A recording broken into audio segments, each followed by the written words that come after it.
If the focus zoom module is connected to the HeadPLUS, the system will ask you which lens you're using. And right on this lens selection screen, you will see the lens mapping option appear at the bottom.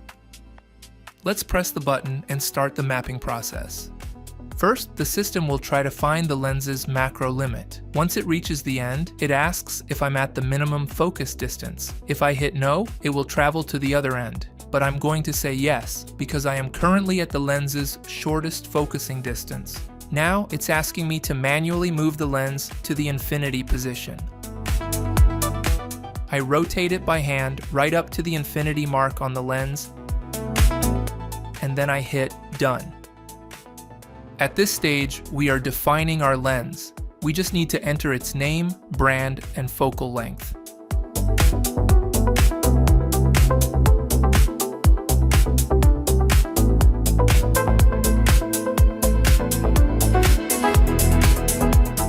Thanks to the Make It Public option, you can share this map file with other Edelkrone users. Right below that is the unit selection. The lens I'm mapping has metric measurements, so I'm selecting the centimeter option instead of foot. If you look at a different lens, you'll notice that the distance markings might be written in either metric or feet, so make sure to select whichever unit matches your specific lens. Now, the real mapping process begins. The lens's infinity position has already been mapped, so from here, we'll work our way backward to map the remaining positions. Let's start by entering the distance just before infinity, which is 10 meters. I press the Add Map Point button and enter the distance on the screen in centimeters, a 10 followed by 2 more zeros, 1000 centimeters.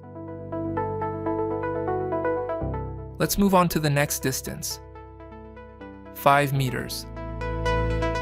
I press Add Map Point, enter a 5, followed by 2 zeros, 500 centimeters. There's no distance printed here, but since it sits right between 3 and 5, I know it's a 4, 400 centimeters. I adjust the lens first, then press Add Map Point and enter the distance. But if I want, I can hit Add Map Point first and adjust the lens after. So the order really doesn't matter. The only thing that really matters is making sure the distance on your lens perfectly matches the distance you entered before hitting the Add button. You can delete any of the distances you've mapped by tapping the Delete button next to them. As you can see, the 250 is no longer visible between 300 and 200. I can easily add it back simply by adjusting my lens to that distance again and hitting Done. So the order in which you enter the distances doesn't matter either. You can always go back and insert a new distance in between later. In this way, I'll enter all the distances on my lens one by one. Once I input the lowest distance, I'll hit Done at the bottom to finish the lens mapping process. But for now, let's quickly enter the remaining marks and wrap this up.